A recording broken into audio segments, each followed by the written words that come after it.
रवायत है कि हसन बसरी एक दिन बाजार में अपने घर के लिए सामान खरीद रहे थे।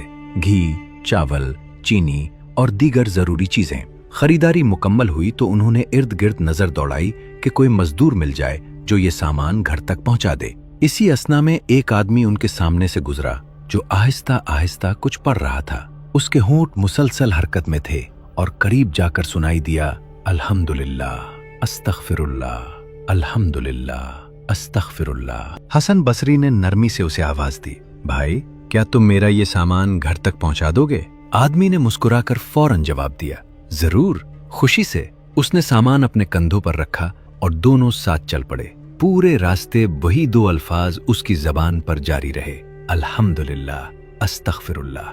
न उसमें वक्फा आया न सुस्ती। जब वो घर पहुंचे तो हसन बसरी ने उसे उसकी मजदूरी दी और मोहब्बत से पूछा, भाई क्या तुम्हें इन दो कलिमात के अलावा और अज़कार याद नहीं? उसने अदब और एतमाद के साथ जवाब दिया, ए इमाम, मुझे आधा कुरान हिफ्स है, मगर मैंने अपने हाल पर गौर किया तो देखा कि मैं हमेशा दो कैफियतों में रहता हूँ। या तो अल्लाह की किसी नेमत में होता हूँ जिस पर हम्द लाजिम है, या अपनी कोताहियों में मुब्तला होता हूँ जिस पर इस्तिग़फ़ार जरूरी है। इसीलिए मैं इन्हीं दो जिक्र को लाजिम पकड़े हुए हूँ। ये सुनकर हसन बसरी ठटक गए। उन्होंने अपना हाथ अपने हाथ पर मारा और कहा, ए हसन, एक आम आदमी तुमसे ज्यादा समझदार निकला।